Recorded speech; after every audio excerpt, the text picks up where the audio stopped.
Saludos y bendiciones. Estamos dando inicio a la clase correspondiente para el día de hoy en el núcleo número 3. Estamos en la materia número 15, excelencia ministerial.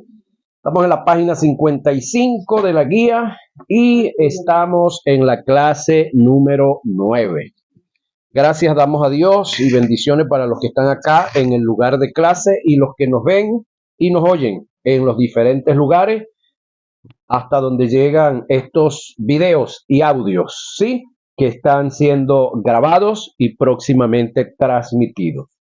Estamos estudiando el tópico sobre la vida de Jesús en cuanto a qué fuiste llamado, en cuanto a la preparación y capacitación. Estamos estudiando excelencia ministerial en cuanto a la capacitación, preparación y capacitación. ¿Qué estamos haciendo aquí? Preparándonos. ¿Qué estamos haciendo aquí?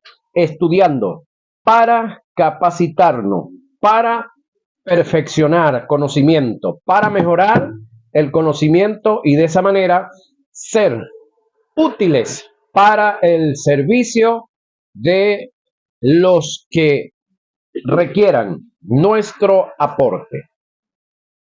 Ok, el llamado que Dios nos ha hecho se necesita la madurez y el ser perfeccionado en el alma para obtener capacidad.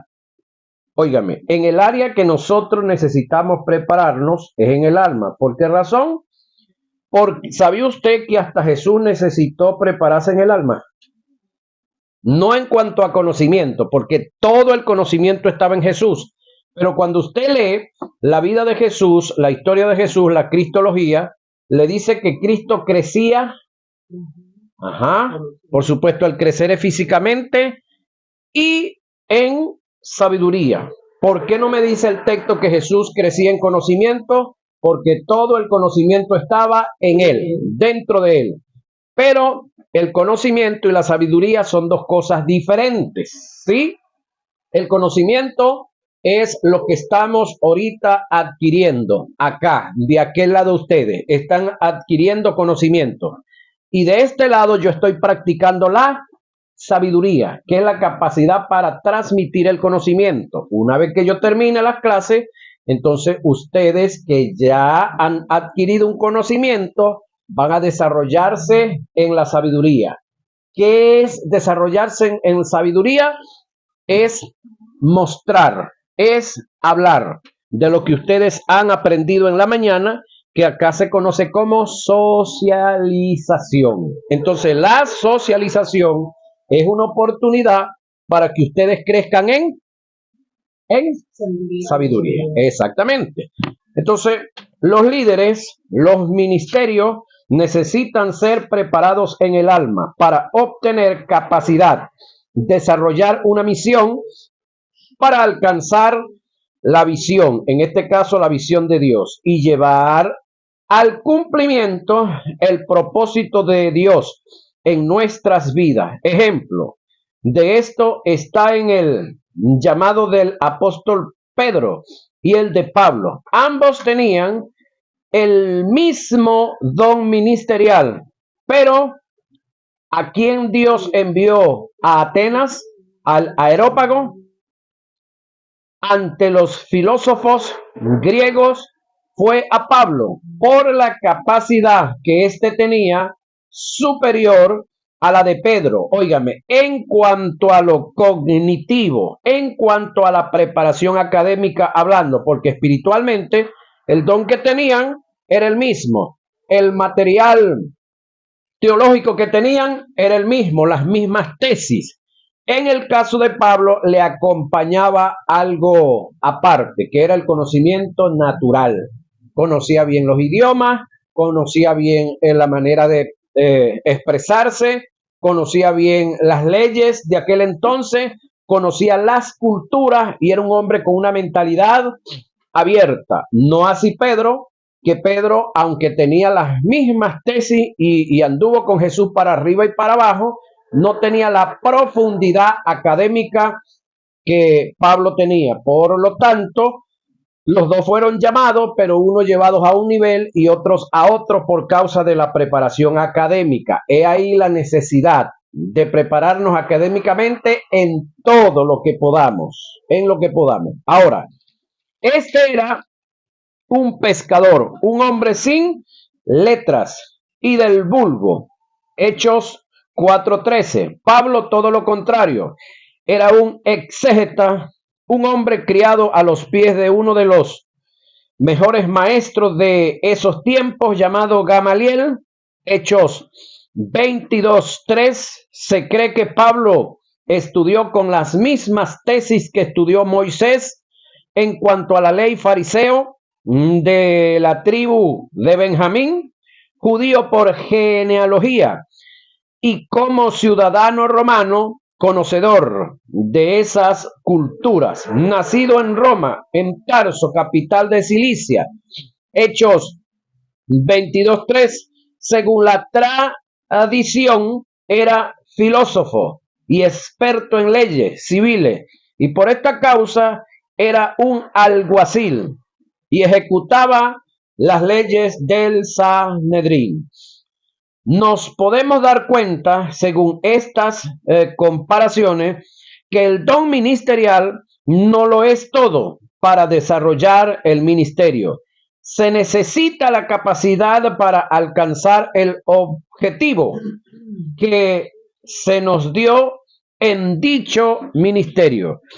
Y a continuación transcribo algunos ejemplos bíblicos que tienen que ver con la capacidad para recibir y que determinan el hecho, aunque en estos ejemplos se trata de la capacidad cuantitativa. Tomaremos el principio para llevarlos a la capacidad cualitativa. Ejemplo, en el libro de Reyes tenemos el caso de una viuda y el profeta Eliseo, donde esta pidió auxilio al profeta por causa de una deuda que dejó su esposo al fallecer. La viuda, según el relato, solo tenía una vasija llena de aceite. El profeta le ordena buscar vasija prestada, vacía, no pocas, es decir, bastante mucho, como dicen en Anzoátegui, sino muchas, y que las llenase con el aceite de la vasija llena. La Biblia dice que cuando llenaron todas las vasijas, el aceite dejó de fluir. Cabe una pregunta: ¿por qué? Es la pregunta. La respuesta lógica es: Dios da de acuerdo a la capacidad que se tenga para recibir. El aceite no fluye porque no habían más vasijas vacías para depositar más nada. Y como Dios no da para que se pierda, entonces el límite lo colocó la viuda en la cantidad de vasijas que tenía a la mano. Segunda de Reyes 4, 1 y 7. Lo mismo sucede con nosotros. ¿Sabe que el aceite, en el aceite que había en la vasija no había límite? Es decir, si la viuda hubiese, por decir un número, consiguió 50 vasijas vacías, llenó las 50 vasijas vacías. Pero si hubiese conseguido 50 más, ¿qué hubiese hecho? Llena 50 más vasijas vacías. El detalle está que en lo espiritual, óigame, usted y yo no tenemos límites. ¿Se entiende eso? En lo espiritual, usted y yo no tenemos límites ninguno. Pero en lo cognitivo, nosotros tenemos límites, todos. Es decir, yo estoy sentado aquí dando clase ahorita en este momento y no puedo estar a la vez en Villanueva, no puedo estar a la vez en Villa Blanca, no puedo estar a la vez en Barquisimeto dando clase porque yo tengo límites, yo soy uno solo. ¿Sí? Ahora, lo mismo suele suceder en cuanto al conocimiento secular, natural. entre más yo conozca las letras, entre más idiomas yo conozca, entre más me prepare en lo académico, más capacidad tengo para que Dios me dé más. Entre más yo me esfuerce leyendo, estudiando, reteniendo y prestando y dedicándole atención a este conocimiento y a otros hombres y mujeres que Dios tiene, que tienen grandes conocimientos, aparte de este conocimiento voy a añadirle otros conocimientos y debo tener mejor conocimiento. Por lo tanto, una de las cosas que nosotros los líderes debemos de ocuparnos es en que la gente que nosotros estamos liderizando puedan ser mejor que nosotros. Sí, hay un conocimiento innato que está en cada uno de ustedes, pero hay un conocimiento innato en otros predicadores, en otros maestros y en otras personas que Dios ha capacitado. Si ustedes obtienen el de nosotros, más el de ustedes, más el de otro y otro, ustedes tienen que ser mejor que nosotros. Ese debe ser el deber ser. No ponerle freno, no ponerle traba al liderato que estamos nosotros liderizando. El caso del vino nuevo en odre viejo nos muestra un principio que tiene que ver con capacidad. Según el relato, no se debe echar vino nuevo en odres viejos por la capacidad de retención a causa de la fermentación del vino. El odre se revienta por falta de capacidad. Mateo 9:17, Marcos 2:22 y Lucas 5:37. El caso de los talentos muestra el mismo principio de capacidad para recibir. El relato dice que a uno dio 5, a otro 2 y a otro 1. Y es muy específico cuando dice, y a cada quien dio de acuerdo a la capacidad. Mateo 25:15. Gálatas 4:1 y 2 dice que cuando el heredero es niño, oiga, no puede gozar de la herencia por causa de su inmadurez e incapacidad. En el Salmo 23, verso 5 dice, mi copa está, oiga, rebosando. Observe que según el pensamiento del salmista, la copa está rebosando, no se derrama, no se ha derramado, por la sencilla razón que Dios no da bendiciones o añadiduras para que se bote o para derrochar. Esto indica que lo que Dios va a hacer o lo que se va a recibir de él estará en proporción directa de la capacidad y madurez que se haya alcanzado. Por esto es necesario e indispensable que una persona que vaya a ser enviado al ministerio haya alcanzado madurez y por causa de la madurez tenga ciertas capacidades para ejercer el ministerio. El envío y todo lo relacionado a ello. ¿Sí? Vamos a ver el envío y todo lo relacionado a ello. El envío es la etapa de separación o consagración para una tarea específica, oiga, exclusiva y determinante. Veía un video hace poquitico que me impactó. ¿Sí? Un hombre del cual no es santo en mi devoción, un predicador, porque el hombre comete demasiados errores, según yo, según lo que yo conozco de la teología. Lo estuve oyendo y una de las verdades que dijo es que en el caso de nosotros como hombres de Dios, como en el caso de las mujeres también, llamadas a un ministerio y que ya estamos ejerciendo un trabajo ministerial, cuando nosotros aceptamos una imposición que venga de una empresa, del mundo o de la política o no sé, de algún tipo de negocio que nos permitan estar entre ellos o con ellos y que debemos renunciar al ministerio, eso está mal, muy mal. ¿Por qué razón? Porque el ministerio es un supremo llamamiento. El trabajo que yo pueda ejercer en determinado lugar, en determinada empresa, en determinado ministerio, en determinado grupo, en determinada agrupación, es temporal. ¿Sí? No es supremo.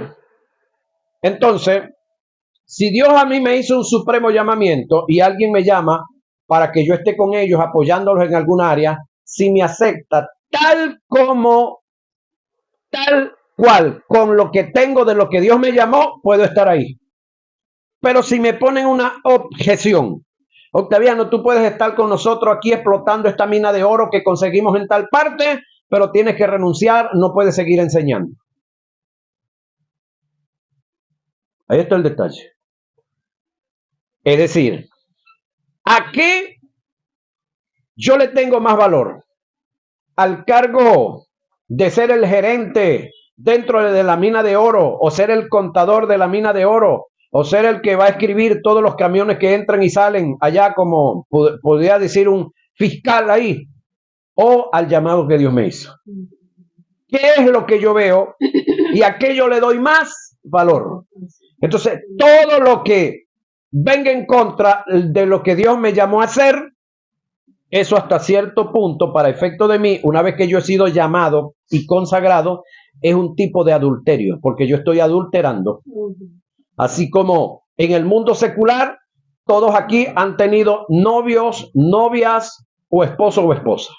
Cuando usted se decidió por ese, es por ese. A los demás, lamento, siento que guste, siento que le llame la atención, siento que palpite, que le haga el corazón tuqui, tuqui, tuqui, cuando me ve, pero ya ese corazón mío está consagrado para una sola. Esto es serio, Yayita.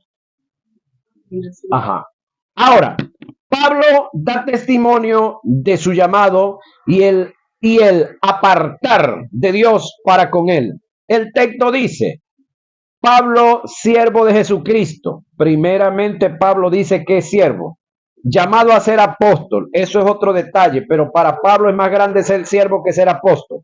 Ahora hay una digestación de apóstoles ahorita que no quieren que le digan siervo. Yo quiero que le digan apóstoles, y algunos ni a pistola llegan.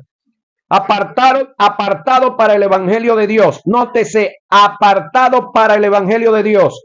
No apartado para estar arriando vacas, estar arriando cabras, estar sembrando maíz, caraota. No estoy en contra de eso. Hay hombres que tienen ese oficio porque no han sido apartados por Dios para un llamado específico. Ahora, apartado para el evangelio de Dios. El envío en la oficialización y la ordenación del llamado es un término público que Dios hace del llamado, que hizo a un hombre ante los hombres, viéndose un respaldo total, absoluto y determinante mediante el Espíritu Santo en la vida de aquel a quien llamó, preparó y envió al oficio ministerial. El envío es un estado de consagración o separación a la que Dios llamó a los hombres, dándoles ciertas provisiones. Ahora, tenemos hombres que hemos sido llamados por el Señor a tiempo completo. Sin embargo, yo he visto algunos hombres que pueden hacer ciertos tipos de trabajo en el área secular y seguir en el ministerio. Yo respeto a cada uno y las habilidades de cada quien. En mi caso, cuando fui llamado al ministerio, fui llamado a tiempo completo. Ese es mi caso. Respeto a todos los demás. Sin embargo, comparto la idea de un amigo que él dice que ¿qué puede predicar un hombre que, por decir algo, de lunes a viernes está dentro de un corral de vacas ordeñando, quitando garrapatas, vacunando, criando becerros, recogiendo las heces de los animales, trabajando en los potreros, y entonces el fin de semana es que va a leer Biblia para sacar un mensaje para el domingo. ¿Qué cree usted que va a predicar ese hombre? ¿Cuántos litros de leche le saqué a la pinta? ¿Cuántos le saqué a la colorada? ¿Cuántas vacunas le puse a los becerros? ¿Cuántos gusanos le maté a esto? ¿Cuántas matas esmatoné en los potreros? Porque eso es lo que él ha estado ocupado y esa es una bella y linda ocupación. Sin embargo, los hombres que han sido o hemos sido llamados al ministerio necesitamos dedicarle tiempo a la lectura, al escudriñar, a oír a otros ministerios, necesitamos dedicarle tiempo a la meditación y a la oración. Y también, de vez en cuando y de cuando en vez, a otro tipo de ejercicios espirituales. Ahora, por causa de los ejercicios que cada uno debemos de hacer hacia lo que Dios nos llamó, entonces debe de haber consagración. Ahora, hay uno de los graves errores que tenemos en la mentalidad de mucha gente, es que si Neira Camacho va y supervisa a 5 ambientes de clase y levanta acta por los 5 ambientes de clase y las lleva donde tiene que llevarlas o las manda, Neira Camacho trabajó. Pero si Neira Camacho se sienta a estudiar las escrituras y saca un tema para predicarlo el domingo, eso no es trabajo para algunos. Entonces, ella merece un salario, ella merece un aporte, ella merece un reconocimiento financiero por el trabajo de la supervisión de las 5 ambientes de clase, pero por la predicación, por el trabajo que está haciendo dentro de la obra de Dios, no, porque eso parece que no es trabajo para algunos, ¿no? Entonces, son detalles que tenemos que pensar y analizar. Ahora, el envío, ¿sí? Es un estado de consagración o separación a la que Dios llama a los hombres, dándole ciertas provisiones. El envío es el apartar que Dios hace de una persona con un celo determinante, oiga, donde el que es apartado lo es, oiga, en lo absoluto, única y exclusivamente para quien lo apartó, cerrando la posibilidad de ejercer o ejecutar en áreas que están ajenas al propósito de aquel que lo apartó.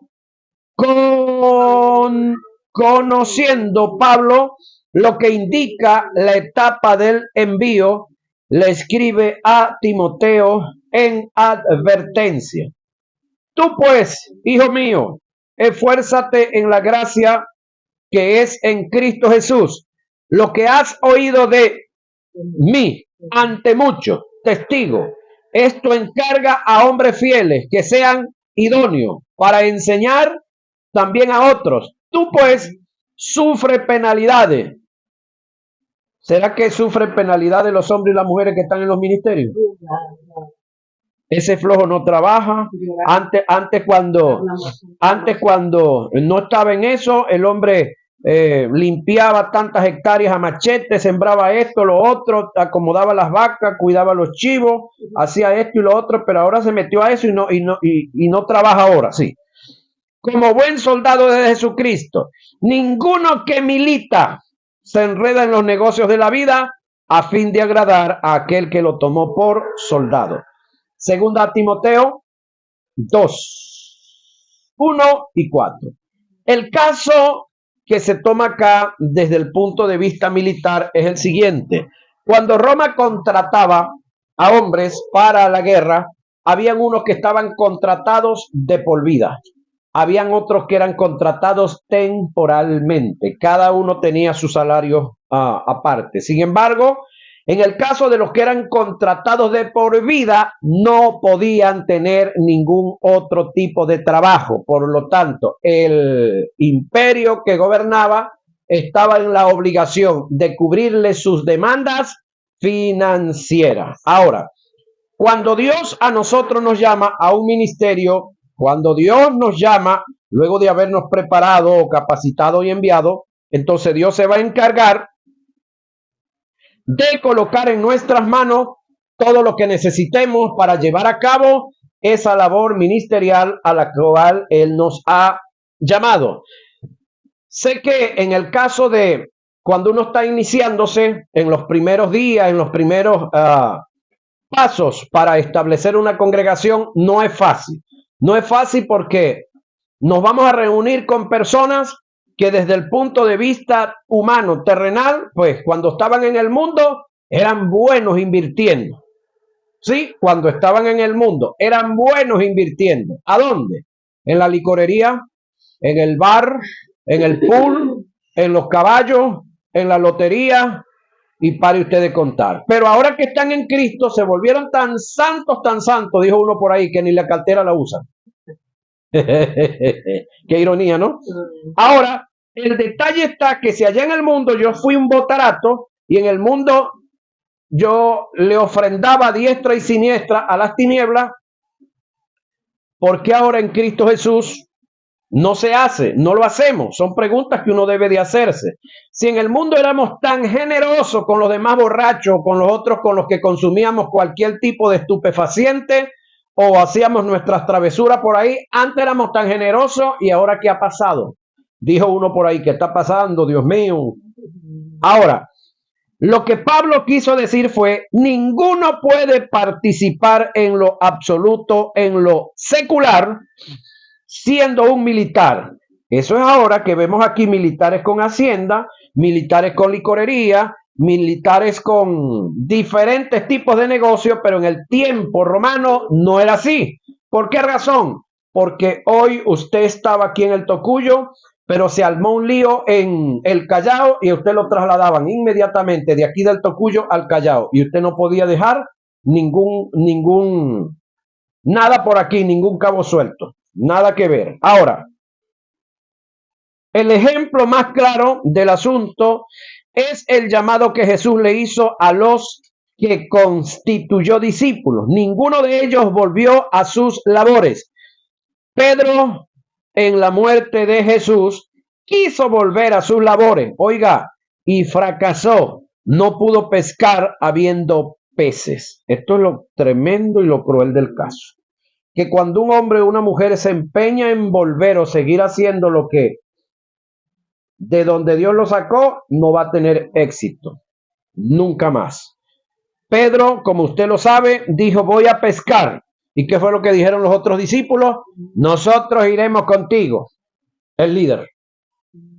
Nosotros iremos contigo. Y cuando estaban allá, toda la noche tiraron anzuelo, tarraya y chinchorro. Y en la mañana vieron un personaje que estaba por allá en la orilla y les dijo, hijitos, ¿han pescado algo? Nada, toda la noche. Entonces le dice, tiren la red a la derecha. Y alguien dijo, ese como que es el Señor. Y corrió Pedro a vestirse porque andaba desnudo. Ay Dios. Resulta que finalmente pues tiraron la atarraya y sacaron una gran cantidad de peces. Pero ese fue el último intento humano de Pedro de autosustentarse, autosostenerse. Resulta que de ahí en adelante él fue confrontado por el Señor Jesús. ¿Qué fue las tres expresiones que Jesús le dijo a Pedro? ¿Pedro, me amas? Sí, Señor, tú sabes que yo te quiero. Fue el término. Y él le dijo, pastorea mis ovejas. Le vuelve a decir, Pedro, ¿tú me amas? Sí, Señor, tú sabes que yo te quiero. Le vuelve a decir por segunda vez, pastorea mis ovejas. En la tercera, el Señor le cambia el lenguaje y le dice, Pedro, ¿tú me agapan? Señor, tú lo sabes, tú sabes todas las cosas. Porque el yo te quiero, ok, no es suficiente, no era suficiente para llevar a cabo el ministerio. Tenía que pasar al otro lado. ¿Cuál era el otro lado? Que en él se manifestara el amor ágape. Para calarse Pedro, entonces todas las malas acciones, todas las malas caras, todas las murmuraciones, todas las momentos de incomodación con la feligresía, y para que él también tuviera, porque una cosa es amar a todos los que nos rodean, sí, pero otra cosa es amarnos a nosotros mismos, cumplir el segundo mandamiento como está escrito. ¿Cuál es el segundo mandamiento? Amar a tu prójimo. así como tú te amas. Pero si tú no te amas tú, ¿cómo amas a tu prójimo? Entonces, cumpliendo lo que Jesús le dice en Mateo, no recuerdo ahorita la cita bíblica, que dice, pues, haced con los hombres lo que queráis que ellos hagan contigo. Sé que es capítulo 12, me parece que, perdón, versículo 12. No sé si es capítulo 6 o es el 5, creo. Después de la bienaventuranza. Ahora, nosotros debemos de hacer con los demás lo que queremos que hagan conmigo. Ahora, yo debo de hacer conmigo lo que quiero que los demás hagan conmigo. Entonces, si yo no me amo yo, ¿a quién cree usted que vamos a poder amar?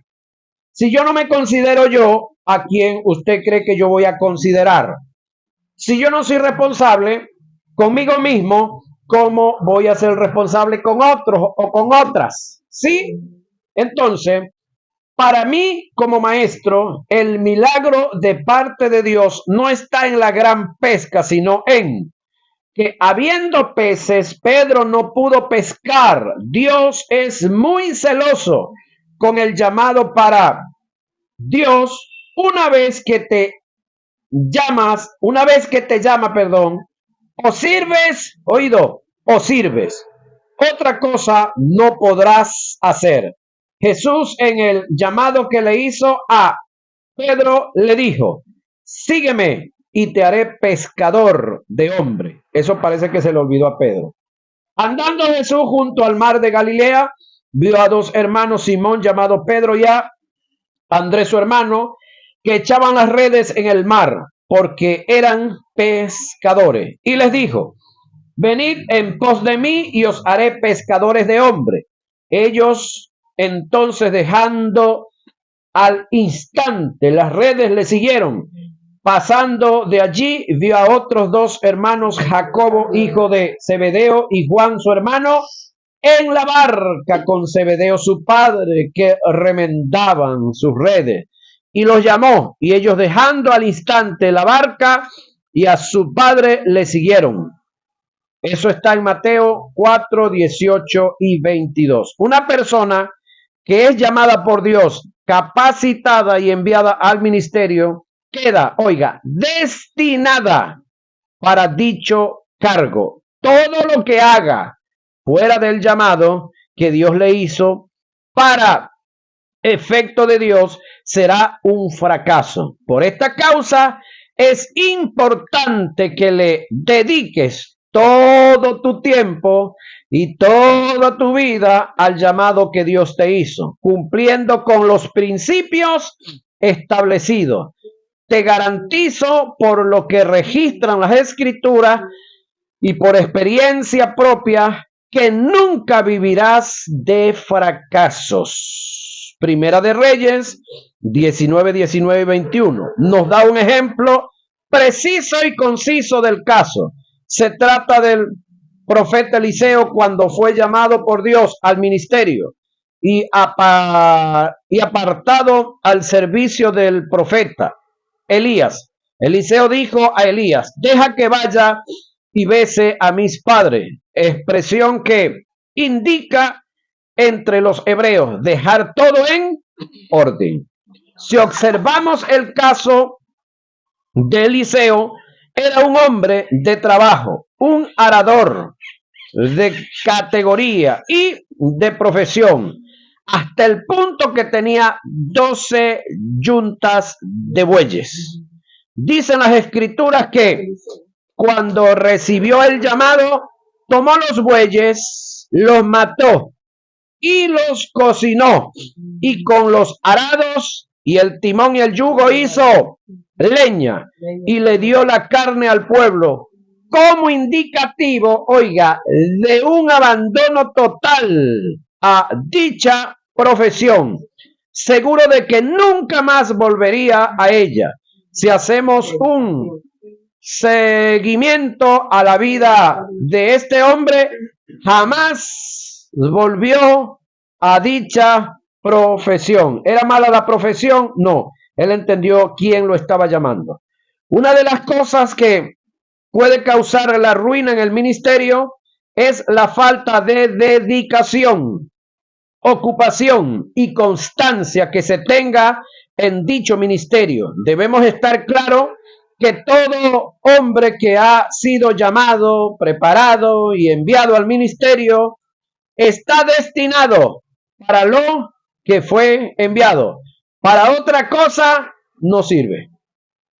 El escritor a los Hebreos registra un principio que tiene que ver con la carrera de la fe y que se puede aplicar al ministerio como algo semejante al texto. Dice, despojaos de todo peso y del pecado que nos asedia. Observe que se presentan dos factores que pueden causar la ruina en una carrera y que pueden ser aplicados al ministerio. Dichos factores son el pecado que te elimina de la carrera, el peso que te resta velocidad, llevándolo al ministerio. El trabajo secular puede que no sea un pecado, pero es un peso que te resta velocidad en la carrera ministerial. No es bíblico ni aceptable tener en nuestras congregaciones pastores mixtos en el ejercicio del ministerio. O le dedicas todo tu tiempo a lo que Dios te llamó y te envió a hacer, o dejas que otro lo haga. Las dos cosas no las debes hacer. ¿Cómo Dios hace el envío? Oiga, Dios utiliza lo que se conoce como los elementos externos para hacer la ordenación externa y darle salida al ministerio. Hechos 13, 1 y 4. Debemos tomar en cuenta que hay dos tipos de ordenación. En el caso de Hechos, Pablo está de regreso o está en Jerusalén en una reunión, en una actividad en la cual estaban orando y estaban ayunando, y dice el Espíritu Santo, apartadme a Bernabé y a Saulo para la obra que los he llamado. ¿Cuántos años tenía Pablo en el ministerio ya cuando pasó eso?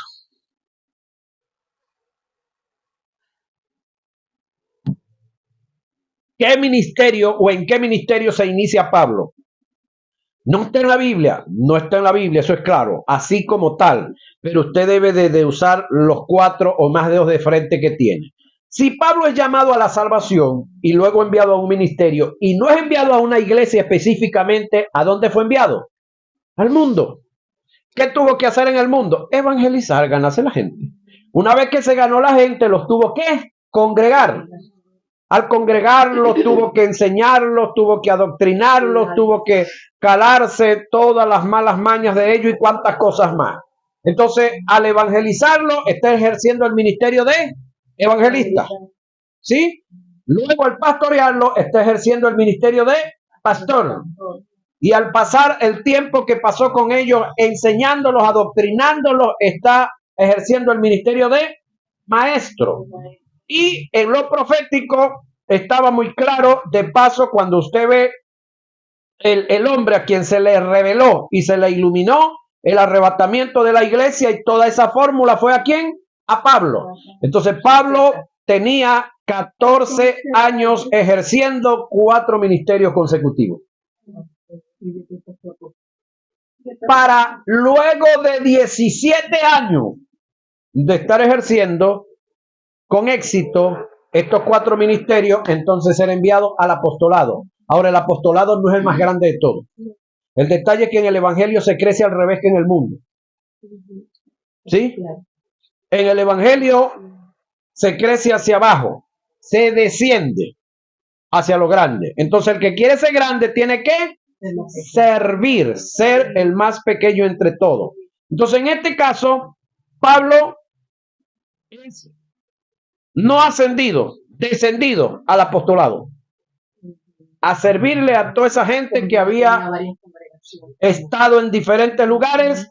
Entonces, ese era el trabajo, visitarlo, cuando se le andaban descarriando como los Gálatas, que se los andaban judaizando, escribir cartas, mandárselas y, bueno, calarse las traiciones que usted ve que Pablo se caló, las hambres que se caló, la desnudez que se caló, la persecución que se caló, la pela que le dieron, aunque algunas de ellas fueron promovidas por él mismo, en el caso de la que le dieron en Jerusalén, pero la otra que le dieron en el otro lugar no. Y así sucesivamente. Porque hay momentos en los cuales nosotros como ministros vamos a meter la patota y entonces vamos a tener que calarnos las consecuencias de nuestra metida de pata. Pero entonces ahí es donde si yo le enseñé amor a la congregación y yo lo practico, entonces ellos, por lo que yo les enseñé del amor, como yo me he calado sus pecados, sus travesuras, sus vagancias, ellos tienen que calarse las mías también. Y eso es lo que no se gusta a veces. Pero es porque yo no le enseñé a la iglesia que yo no soy un pastor o un maestro perfecto. Que yo soy perfecto en el espíritu, de eso estoy claro, pero en el alma todavía no. Y en el cuerpo, menos. Y que el cuerpo no se va a convertir. Con el cuerpo vamos a estar luchando todos los días y con el alma también. Hasta que se dé el arrebatamiento, cuando esto corruptible, hablando del alma, sea vestido de incorrupción, y esto mortal, hablando del cuerpo, sea vestido de inmortalidad. Y para el tercer cielo, llevados por el Señor. Entonces,